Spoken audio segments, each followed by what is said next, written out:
ಶಿವಯೋಗಿ ಸಿದ್ದರಾಮೇಶ್ವರ ದೇವಸ್ಥಾನದಲ್ಲಿ ನಾವು ಗೋಪೂಜೆ, ಗಂಗಾ ಪೂಜೆ, ಗೋಪೂಜೆ, ಎಲ್ಲ ನವಗ್ರಹಗಳ ಪೂಜೆ, ಗಣೇಶನ ಒಂದು ಹೋಮ,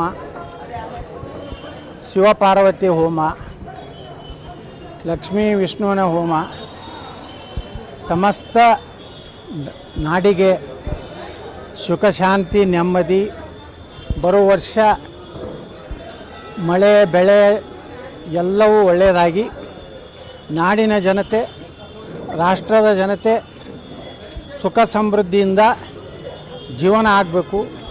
ವಿಶೇಷವಾಗಿ ವಿಜಯಪುರ ಮಹಾನಗರದ ಜನತೆಗೆ ಈ ಒಂದು ಪೂಜೆಯ ಮೂಲಕ ಸಮಸ್ತ ವಿಜಯಪುರ ಮಹಾಜನತೆಗೂ ಸಹ ಭಗವಂತ ಎಲ್ಲ ರೀತಿಯ ಆಯುರಾರೋಗ್ಯ, ಸುಖ ಸಮೃದ್ಧಿ, ನೆಮ್ಮದಿ, ಮಳೆ ಕೊಟ್ಟು ದಯಪಾಲಿಸಲಿ ಅಂತ ಹೇಳಿ ಇವತ್ತು ಶ್ರೀ ಸಿದ್ದೇಶ್ವರ ಸಂಸ್ಥೆ ವಿಜಯಪುರ ಕಳೆದ 10 ವರ್ಷದಿಂದ ನಾವು ಹೊಸ ವರ್ಷವನ್ನು ಉಗಾದಿ ದಿವಸ ಇವತ್ತು ಆಚರಣೆ ಮಾಡ್ತಾಯಿದ್ವಿ. ನಮ್ಮ ಸಂಸ್ಕೃತಿ ಪ್ರಕಾರ ಇವತ್ತಿನಿಂದ ಹೊಸ ವರ್ಷ.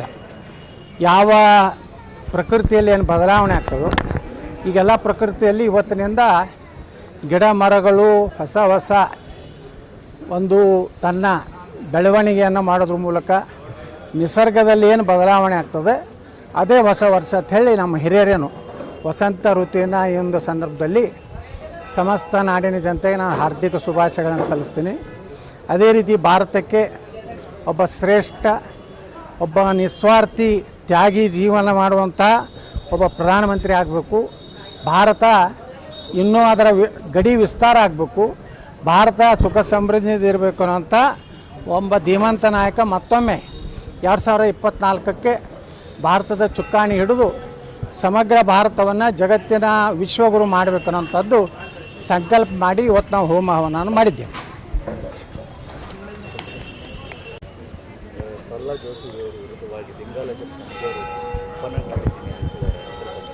ನೋಡ್ರಿ, ಯಾರು ಏನು ಹೇಳಿದ್ರು ಒಂದು ಮಾತಂತರೂ ಸ್ಪಷ್ಟ ಇದೆ. ಈ ದೇಶದ ಜನ ಇವತ್ತು ನರೇಂದ್ರ ಮೋದಿಯವ್ರನ್ನ ಒಪ್ಕೊಂಡು ಬಿಟ್ಟಿದ್ದಾರೆ. ಭಾರತ ಉಳಿಬೇಕು, ಹಿಂದೂ ಸನಾತನ ಧರ್ಮ ಉಳಿಬೇಕು, ಭಾರತ ಜಗತ್ತಿನ ವಿಶ್ವಗುರು ಆಗಬೇಕಾದ್ರೆ ನರೇಂದ್ರ ಮೋದಿಯವ್ರು ಬಿಟ್ಟರೆ ಯಾರೂ ಇಲ್ಲ. ಯಾರು ಬೇಕಾದವ್ರು ನಿಂದಿರಲಿ, ಅದೇನು ಆಗೋದಿಲ್ಲ. ಅವರು ಯಾರು ನಿಲ್ಲಿಸ್ಲಾಕತ್ತಾರೆ, ಯಾರು ಏನು ಆಟ ಆಡಕತ್ತಾರೆ ಎಲ್ಲ ಗೊತ್ತಿದೆ. ಇವತ್ತು ಹೊಸ ವರ್ಷ ಇದೆ, ಅಂಥದ್ದು ಯಾವುದೂ ಮಾತಾಡೋದಿಲ್ಲ. ಒಟ್ಟಾರೆ ನಮಗೆ ಬೇಕಾಗಿದ್ದು ದೇಶ ಸುರಕ್ಷತೆ. ನಮ್ಮ ದೇಶದ ಜನ ಶಾಂತಿಯಿಂದ, ನೆಮ್ಮದಿಯಿಂದ, ಈ ಒಂದು ಭಯೋತ್ಪಾದನೆಯಿಂದ ಮುಕ್ತರಾಗಿ, ದೇಶ ವಿರೋಧಿ ಚಟುವಟಿಕೆಗಳನ್ನು ಮಾಡುವಂಥವರಿಂದ ಮುಕ್ತರಾಗಿ ನವಭಾರತವನ್ನು ನಿರ್ಮಾಣ ಮಾಡುವಂಥ ನರೇಂದ್ರ ಮೋದಿಯವರು ದೇಶದ ಜನರಿಗೆ ಬೇಕಾಗಿದೆ, ನನಗಲ್ಲ. ಇದು ನರೇಂದ್ರ ಮೋದಿನ ಪ್ರಧಾನಮಂತ್ರಿ ಮಾಡೋದ್ರ ಸಲುವಾಗಿ ಚುನಾವಣೆ ಇಲ್ಲ. ಯಾವುದೋ ಒಬ್ಬ ಲೋಕಸಭಾ ಸದಸ್ಯನ ಸದಸ್ಯ ಮಾಡೋದ್ರ ಸಲುವಾಗಿ ಚುನಾವಣೆ ಅಲ್ಲ. ನನ್ನ ದೇಶ ಉಳಿಬೇಕು, ನನ್ನ ಮನೆ ಸುರಕ್ಷತೆ ಇರಬೇಕು, ನನ್ನ ದೇಶದಲ್ಲಿ ನಾವೆಲ್ಲ ನೆಮ್ಮದಿಯಿಂದ ಜೀವನ ಮಾಡಬೇಕು. ನಾವೆಲ್ಲರೂ ರಾಮರಾಜ್ಯ ಅಂತ ಏನು ಹೇಳಿದ್ದಾರೆ ನಮ್ಮ ಹಿರಿಯರು, ರಾತ್ರಿ 1 ಗಂಟೆಗೂ ಭಾರತದಲ್ಲಿ ಎಲ್ಲ ಹೆಣ್ಮಕ್ಳು ಪೂರ್ಣ ಪ್ರಮಾಣದ ಬಂಗಾರವನ್ನು ಮೈ ಮೇಲೆ ಹಾಕ್ಕೊಂಡು ಅಡ್ಡಾಡಿದ್ರು ಯಾವುದೇ ಕೃತ್ಯ ಯಾವಾಗ ಆಗೋದಿಲ್ಲೋ ಅದೇ ರಾಮರಾಜ್ಯ. ಅದು ಕೇವಲ ನರೇಂದ್ರ ಮೋದಿ ಸಾಧ್ಯ. ಅದು ಕೇವಲ ಈಗ 10 ವರ್ಷದಲ್ಲಿ ತೋರಿಸ್ಕೊಟ್ಟಿದ್ದಾರೆ.